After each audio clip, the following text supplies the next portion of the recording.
You got your Mega Mac guys, McMullen and McDonald here with you on Birds 365, and we've got a guy who is proudly repping West Virginia University after that massive win. I do want to start there against Pittsburgh this past weekend. Mike Gill from the Sports Bash down the shore, ESPN Radio, good enough to hop on with us on Wednesdays. What time did that West Virginia-Pittsburgh game start the other night? It was like 8 o'clock. I was going to say, because I was already on the air at 10, and the game was only starting the second half when I said, damn, they must have started this one late. And I was watching a different game, and my producer was watching that one. I don't know why. Where he's going, are you watching this Pittsburgh-West Virginia game? And I said, not a lot. He goes, oh, it's great. It's backyard brawl. It's punch him in the mouth. It's a defensive struggle. Yeah. That's the kind of fan that he was. But it's okay. I'll put it on for a little bit. And he was right. It was that kind of a game. Where'd your Mountaineers come up with that kind of a defensive effort, Gill? Pitt's that bad. That's what I got for you. It was an ugly game, man. Hold on. I got to toast you, Mike Gill, because this is one of my standard harps about fans in this area. Too many fans don't even look at the opposition. It's all about what my team does right, what my team does wrong, what my team needs to get back. Well, that's what I was talking about with the running game, Jody. I mean, you got to look take that into consideration that you're going against Vita Vea this week. McMullen, I'm not blaming you. You get it, but too many fans don't get it. Good on you, Gill. Immediately go to, well, yeah, the team we were playing really wasn't all that good. Most people just jump on we did this, we did that, we did the other thing. They never realize that there's 11 guys on the field also trying to keep you from doing what you want to do. Yeah. Pitt's not very good. West Virginia, which is I'm an alum for the people watching, not very good. The quarterback got hurt early in the game.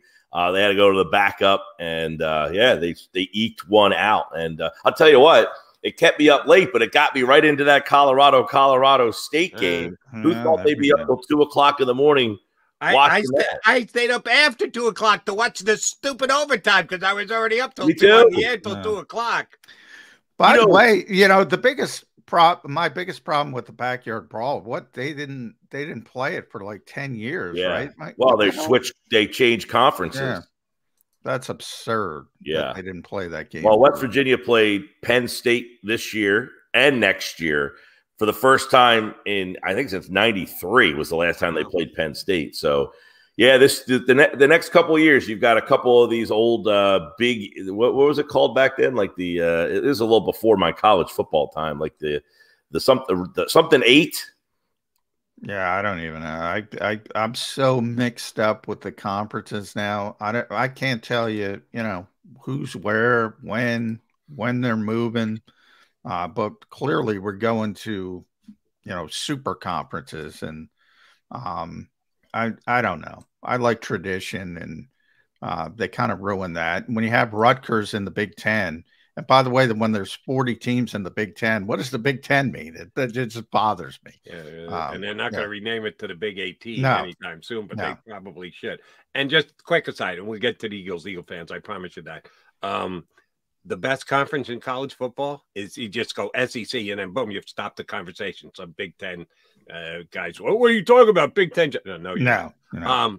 The best conference in college football so far has been the soon-to-be dissolved Pac-12. Pac-12. They've been the best conference in the first 3 weeks of college football. At least the Pac-10 moved to the Pac-12. They never moved off the Pac-12, but now it's going away. Now they're down to the Pac-2.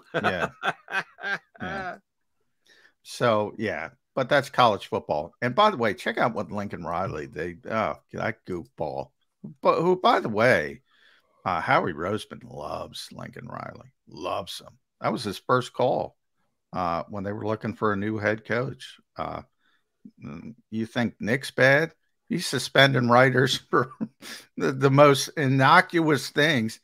And, it's not even about Lincoln Riley. It's like, why is USC defending this goofball?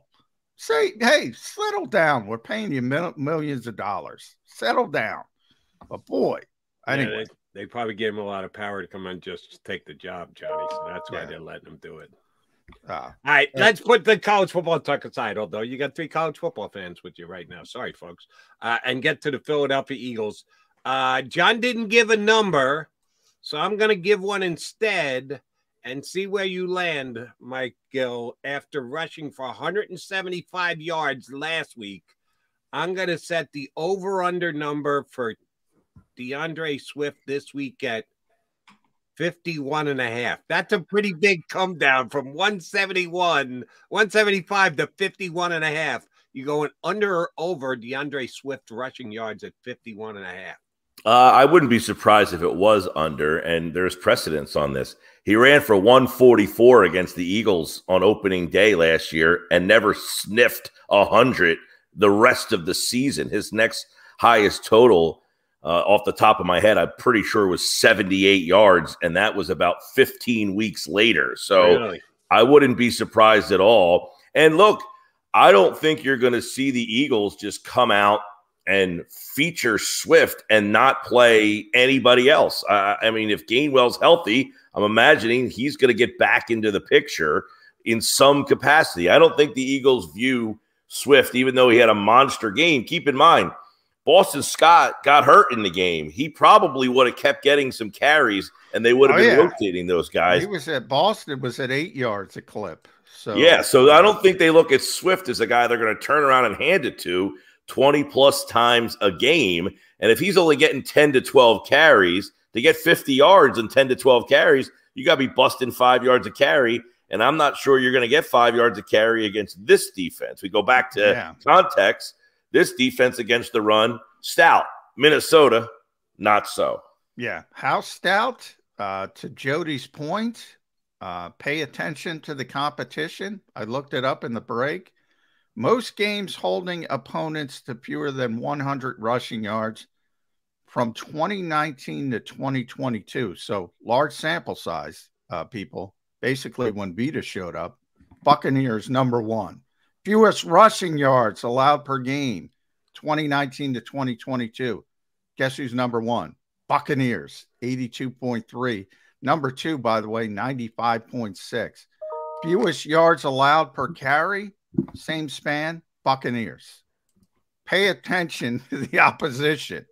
It is not going to be easy to run the football. This has got to be where Jalen Hurts and company gets going. If you have a good running game against Tampa Bay, I mentioned to Jody, Mike, if DeAndre Swift or anybody gets 100 yards in this game, it's more impressive than 175 against Minnesota. Yeah, and look at the week before. I mean, they didn't run the ball very successfully against New England either. I mean, where I say either, they didn't run very successfully against New England. Gainwell, now you might say, well, if Swift was the back, I don't know. If Swift was the back, was he getting 60, 70 yards in that game if you're saying he's better than Gainwell? Otherwise, Gainwell had about 14 carries for like 55 yards in the game. He didn't have they did not have a great day running the ball against New England. So it's not like every team is Minnesota and you're just going to have a day where you're just plowing through and having 133 yards before contact.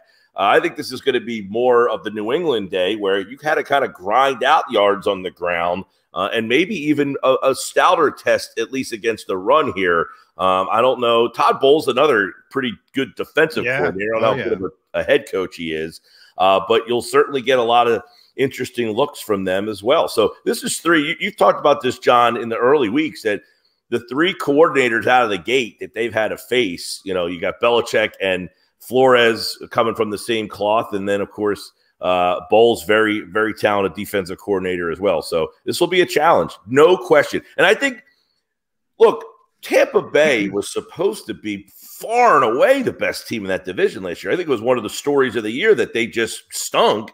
A lot of that was injury related. I mean, their offensive line was decimated. They had injuries all over the place. They squeaked into the playoffs. But this is similar like the Eagles' problems when they have down years. When you have injuries on the offensive line, it causes problems. They had problems. Well, they're healthier this year. Now, is Baker Mayfield Tom Brady? Not necessarily, but the rest of the team around them is kind of back to where they thought they would be last year, health-wise.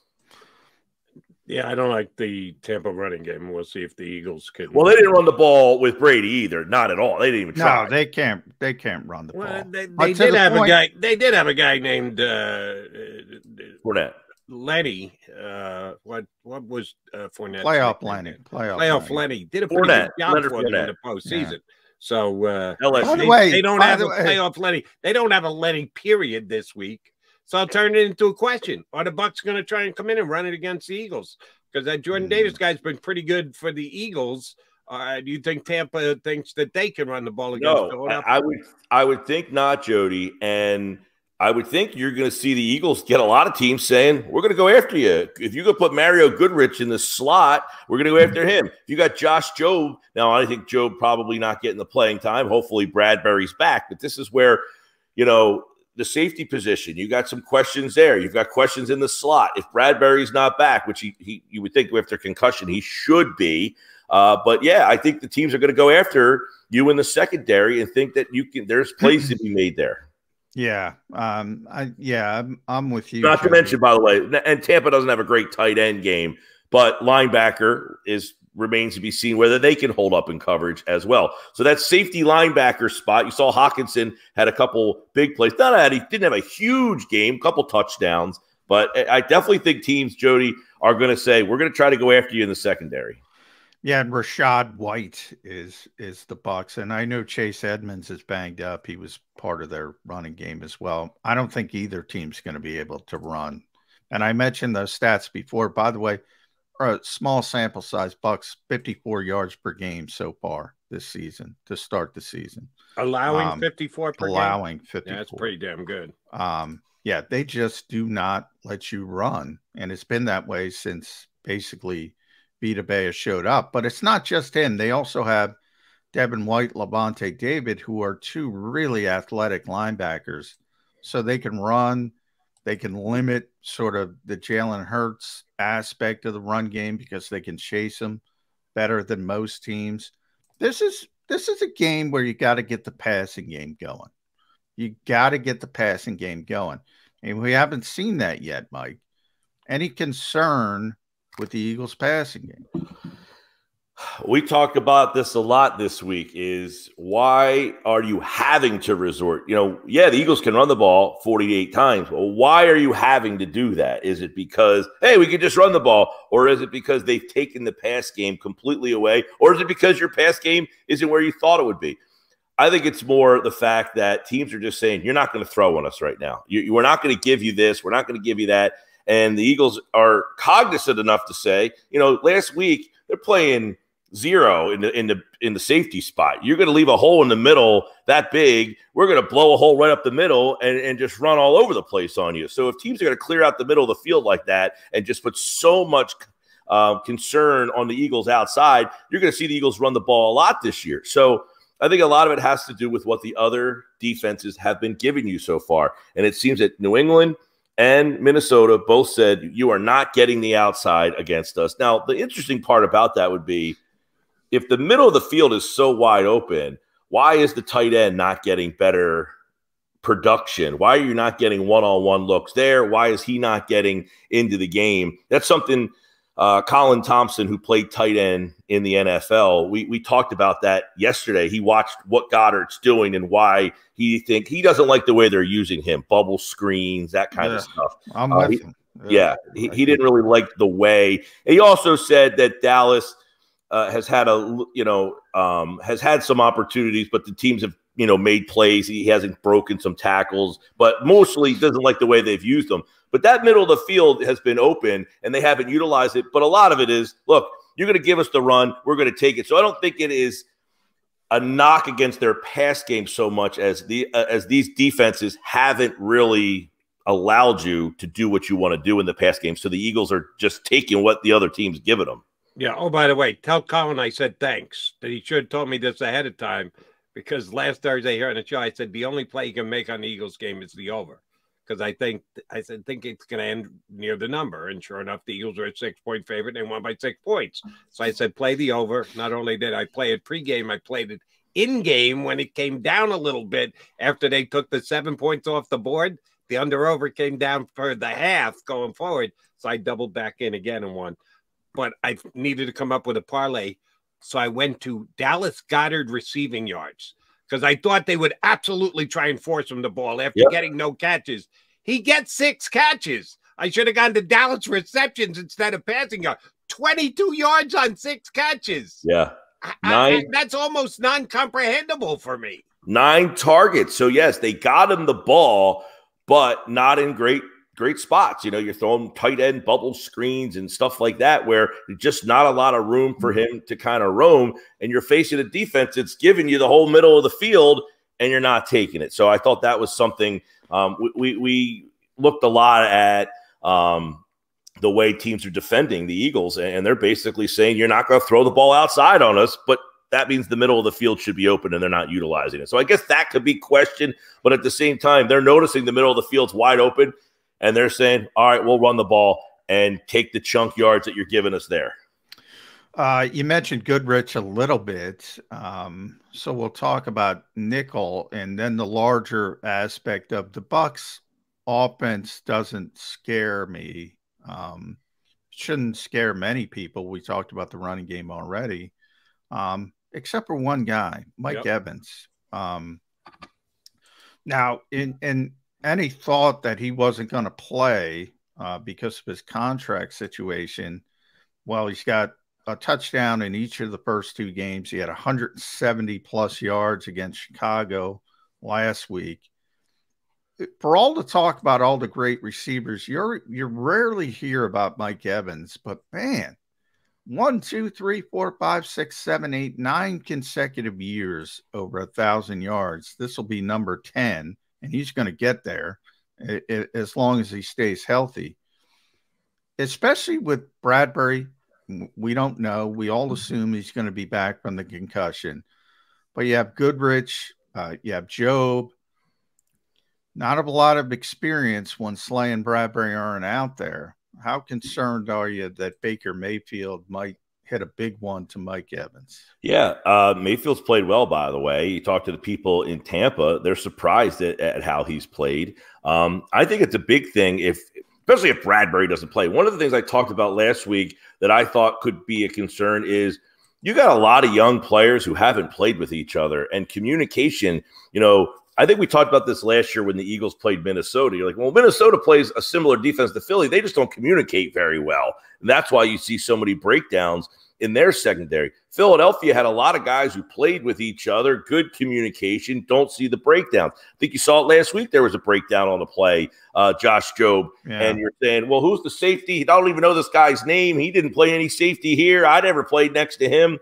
I think if that's the case, now if Bradbury's back there and Blankenship is back, that might fix a little bit of that. But if you're moving guys, and who knows what's going to happen in the slot. We've talked about Mario Goodrich, possibly Justin Evans is an option that he's been playing. I don't know, John, how much slot has Justin Evans did he play in training camp? I mean, you're going back to say, hey, well, he did it when he was, 3 defenses ago. Maybe we can do that. So communication would be a problem. And they have 2 guys. I mean, Godwin's not a guy that's going to beat you over the top probably, but they got a couple weapons. But he's a good weapon from the slot, especially on third down. Yeah. But those slot guys, you keep looking at these games and you're saying Mac Jones threw for 350 and Kirk Cousins had almost 400 yards, and they're doing it, a lot of it just kind of finding guys, short passes. The Eagles just won't give you the over-the-top plays. So I think it's going to be another day where Mayfield, he's got 2 good weapons, and you're going to see a very good combination. But to answer your question, you keep going underneath. That's where you get hooked up 1 or 2 times down the field. And you got a guy like Mike Evans is a heck of a lot better playmaker than Bourne not better than Justin Jefferson, but you saw Jefferson had 155 yards against you. Yeah.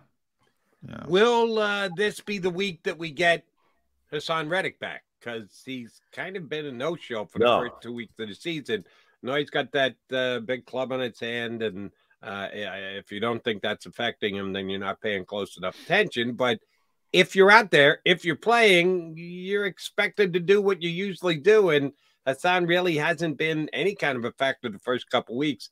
Is this the week that Reddick becomes part of the Eagles defense again this year with his pressure off the edge? No, I mean, if you're looking for sacks, I agree. I think that thumb is an issue. I don't know that he has figured out how to kind of work around it. And you think about what these guys need to do.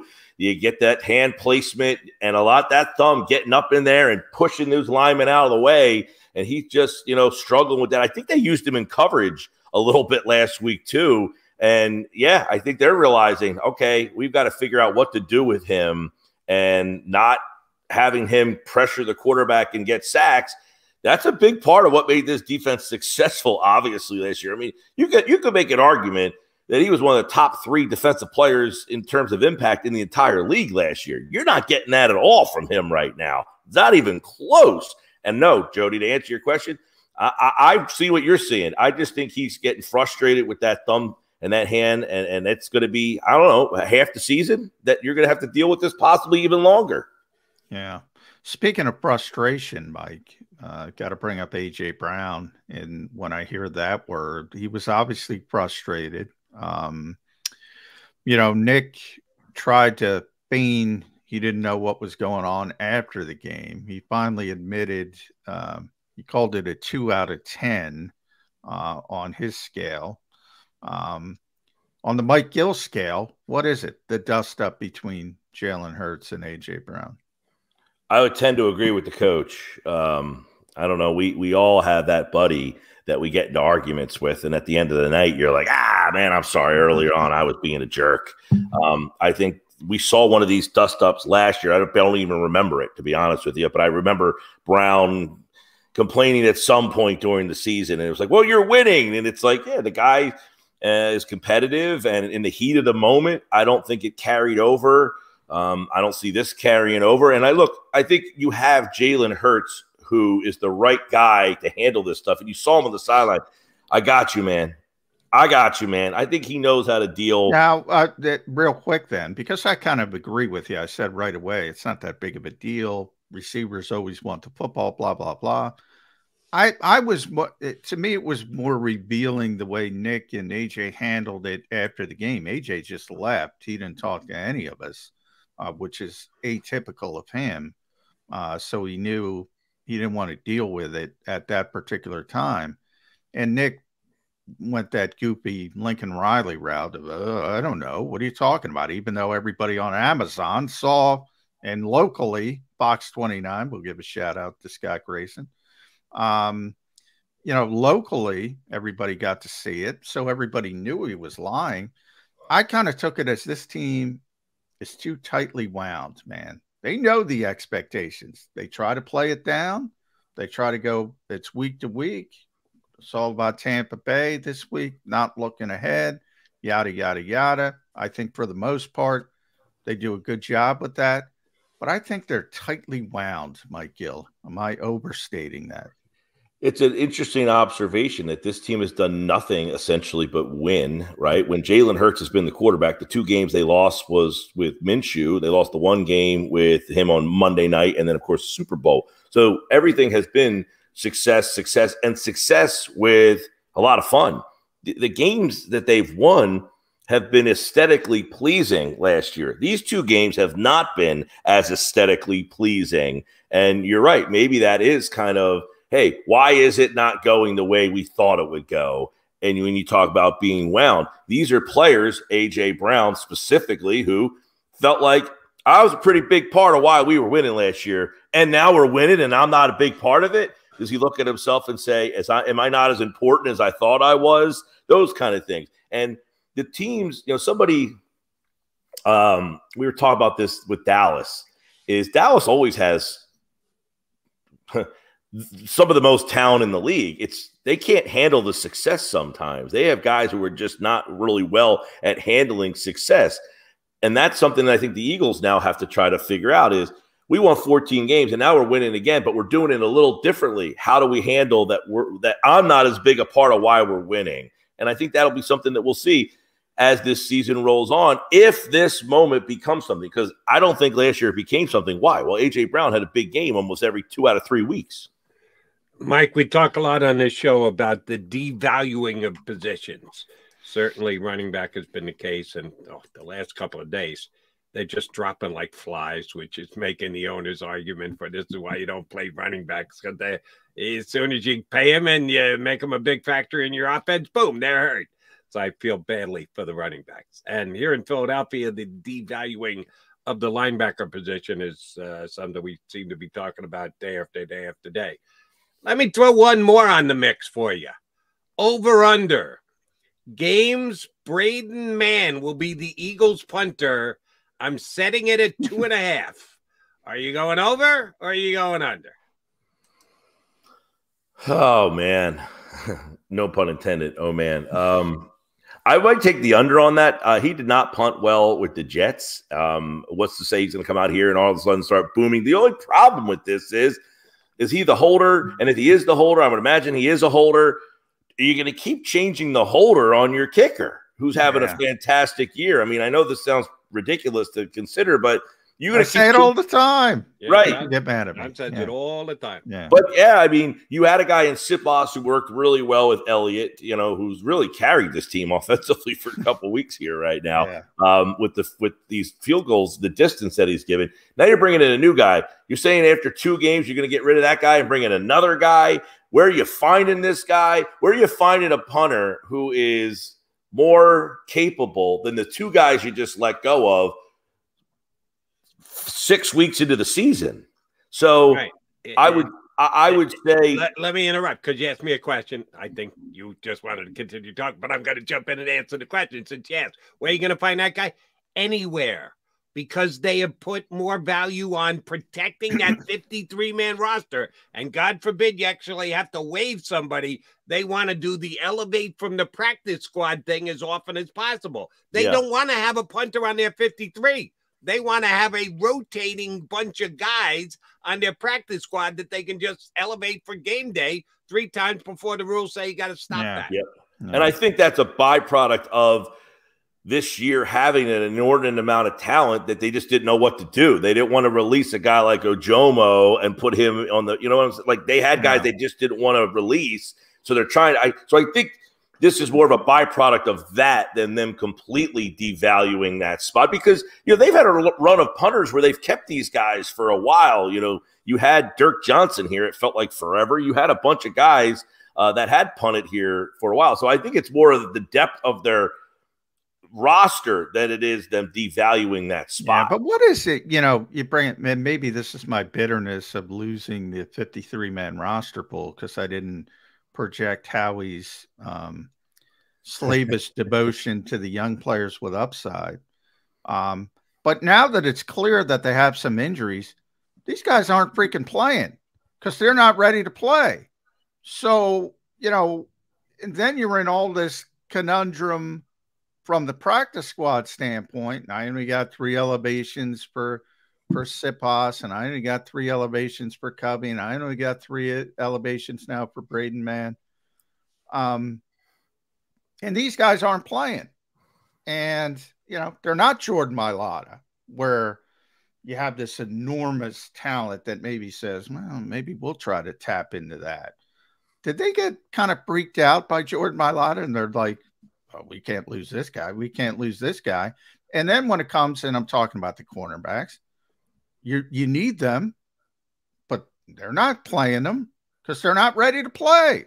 So I feel like there has been, I think I was talking to you about this, John, on my show the other day. I feel like every trade the Eagles made over the last 3 years or so, it's like a baseball team that says, just throw me an arm, and you get some single A kid, and you're just hoping. And the Eagles were like, just throw me a corner. How many corners have they had that have come and gone, and none of them have seen the field? And you're like, okay, you have a situation now where Maddox is out for the year. Of all those guys, not one of them is ready to play and take over that guy's role. And you're looking around and saying, I made trades. I got Tay Gowan and Mac McLean and this guy and that. Yeah. And none of them. Tay and Carrie Benson Jr. None of them. Yeah. Not one has been able to step on the field and help you. So you're right. And, you know, the other guy I think is interesting in this, you're holding up a roster spot for Rashad Penny, who I liked a lot. So I'm not going to sit here and say, well, you know, how do you not play this guy? They played him. He didn't look like he had a lot of juice. The first day, he's a healthy scratch. If he's a healthy scratch and he's not good enough to play, why did you keep him in the first place? Yeah. So that makes no sense. So it seems that they're just holding guys in break glass in case of emergency. Well, Boston Scott got hurt. Gainwell didn't play, and Penny still got 3 carries. So it doesn't appear that he's a big part of your plan, but yet they're holding on to a roster spot for him. But see, and here's where I get, I guess, peeved would be a word to describe it. Why is Kentavious Street still here? Yeah, that's another one. He's not going to play. If Jordan Davis has picked up his game and you're getting him more snaps, if the number 9 draft pick has come in and have been Jody, I'll add this. How do you get Kentavious Street on the field? Why is he still on this roster? And he's dressing. Why is he dressing? For 5 reps away. What? Yeah, I'm with you 100%. Well, that's I'm with you. And all these guys, these guys, you're like, they're playing 6 snaps. You're telling me the guys can't split up those 6 sacks, that guy has to get on the field for 6 plays, that you're holding a roster spot on game day for Street and Marlon Tuipulotu. I'm going to write about this week because, you know, for those who watch this show, even when it was unpopular, and Jody knows, I'd say Howie's pretty freaking good at his job. I'm going to criticize him for that back end of the roster. I thought there's a lot. You bring up Penny, Mike. You brought up Street, Jody. Yeah, why are they here? Why are they here? You know, try to trade him. If you can't trade him, all right, move on. Who cares? But I'll defend Penny in this mode, and not heartily, Mike. I'm kind of with you. It's kind of a head scratcher, but at least you before last week, you didn't know DeAndre Swift was going for 177. So you didn't have that stud, unquestionable number 1 back and then fill in behind. It was still we're figuring this out as we go along kind of thing. So I could see them. No, but I'm with you, Jody. But here's the issue, and Mike brought up. I'm with you before, but as Mike brought up, you don't have Gainwell. Scott gets a concussion, and you still don't want to put him in the game. You still don't want to put him in the game. He had 3 carries, Penny. Yeah. And he had a real difficult time with pass protection, had the one holding call and that was a legit holding call that got the AJ touchdown called back. Yeah, I mean, from a philosophical standpoint, I think you're right, Jody. They didn't have a certainty at that position. Yeah. But it's pretty clear the Eagles don't have a certainty on Rashad Penny. They don't think he can play because they're not playing him. So why is he here? That's my issue. That would be right. Why did you keep him to make him a healthy scratch? And then when you played him and someone got hurt, he still only he played in 9 snaps. He got 3 carries. And I don't think you saw anything in those 3 carries to make you say, hey, man, we need to really expand his role when Gainwell and Scott are healthy. So essentially, he will be a healthy scratch continuously. And by the way, I didn't chart it, so I'm not positive, but I don't think he played at all until Scott got hurt. So he wasn't going to play. He was going to be active and not play at all if Boston doesn't have the concussion. Yeah. The other guy, you know, Tuipulotu played 7 snaps. He's a good player. He's a good player, though. Right. I'm not. Hey, listen. This is the problem that they've had. This is what I was talking about before. He's a good player. They have a lot of good players, so they're trying to hold on to him, which goes to the punter thing. We don't want to release any of these guys, but you play them 7 snaps. You have 6 for Street, 7 for Tuipulotu. Why not say, you know what? We don't need to play both active. Give the other guy 13 snaps. Yeah, one of them. Well, that I agree with.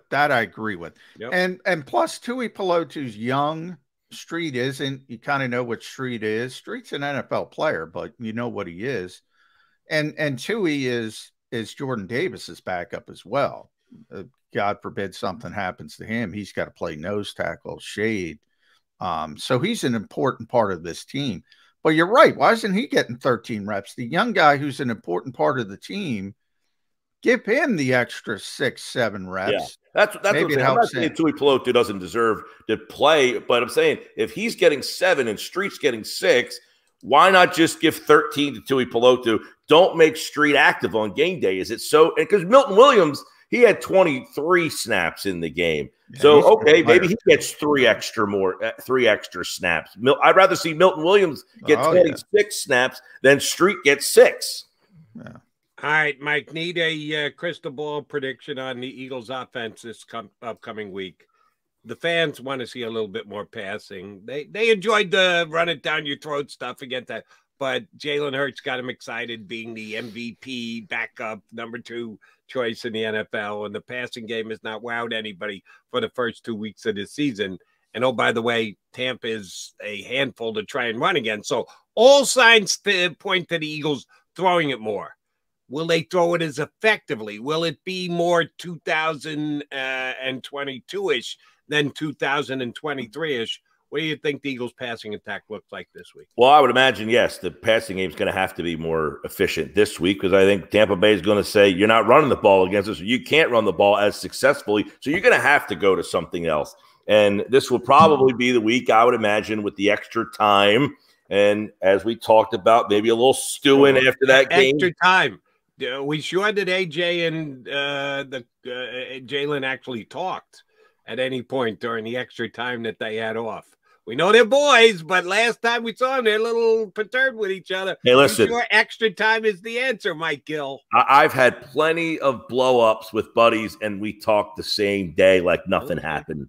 You know, so I would imagine that Brown will be a bigger part of the game plan this week. Just a hunch for me there. And I would I with you, Jody, the first 2 weeks of the year, player prop, Goddard, who's going to defend him? You can't keep tabs on everybody. And that tight end catches one down the seam and gets like 25 yards, and he only needs an extra 20 the rest of the way. I got to imagine the middle of the field, they got to start picking at that a little bit more and seeing what Colin Thompson described on my show yesterday. Hey, the middle's there. You're throwing tight end screens. They're out there bracketing the receivers, so corners and safeties are all over this guy when he's catching bubble screens. Get him out over the middle of the field so the passing game does evolve a little bit more this week. All right, we kept you late at Mike Gill's show. We always enjoy talking to Mike Gill. That's why time flies. Listen to him today, 2 to 6, the Sports Bash. If you're local here in South Jersey, 97.3 ESPN. I'll be on the show, I believe, unless you scratch me. So something to look forward to if you can't get enough Gill and McMullen, which I can't imagine why you couldn't. But last one for me, Mike. You mentioned the passing game. Devontae got going a little bit against, even though Minnesota was dropping 8 and they still were able to get the deep ball. If there's one thing I could point to and say, you know, Jalen's still Jalen, it's with the deep ball. It's been tremendously accurate. Otherwise, I don't think they're doing him any favors when it comes to evolving the offense when other teams blitz, when defenses blitz. It's all these bubble screens, talk about it all the time. Colin was talking about it on your show. Do we need to see more evolution when it comes to handling pressure? You can't always default to bubble screen, side adjustment, A.J. Brown, slants. Do we need some evolution in that aspect of the passing game? Yes and no. I mean, I think we talked a lot about, you know, he's got these weapons, and to get to your third guy sometimes, you know, that's why they don't throw the ball to the running back all that much, is he just takes off. If he's not going to be as apt to take off or be as effective in the run game, I feel like last year when they ran the ball or he ran the ball, he made the right decision on whether to give the ball off or keep it almost 100% of the time. You're like, this guy's flawless in his decision-making. Same in the pass game. He almost made the right read and decision almost every time last year. So I guess the question is that read not there? Is the routes that are being the play design not as good? Where last year when there was something, bang, I knew that guy was there. Is that guy not there now? It's not Goddard. He's not in the spots a lot anyway because the way they're using him, the deep ball has been very good down the field, but you can't do that every single time someone blitzes. You can't just start heaving the ball down the field. So, yeah, I'm interested to see if they're noticing that and kind of maybe have some play design issues and fix that up as the season evolves a little bit. But that's one thing I think everybody should watch is Hurts he ran the ball 12 times last week for less than 40 yards. Not a lot. When he would pull the ball and take off, it's because he had a hole and daylight and he took it. That daylight's not there right now. And I don't know if he should be handing it and he's keeping it or vice versa. But last year, it felt like he made the right decision every single time. Hopefully a couple more right decisions this week against Tampa Bay. MG, always a pleasure, brother. We'll talk to you again next week. Thanks, pal. All right, boys. See ya. Mike Gill, 97.3 ESPN Radio down the shore with the sports badge. All right, you got the MAGA Mac Birds 365 boys with you here on the JAKIB Media YouTube channel. Plenty to do yet this hour. Hour number 2 coming your way, including a visit with Chris Franklin, our buddy from NJ.com. So keep it here on Birds.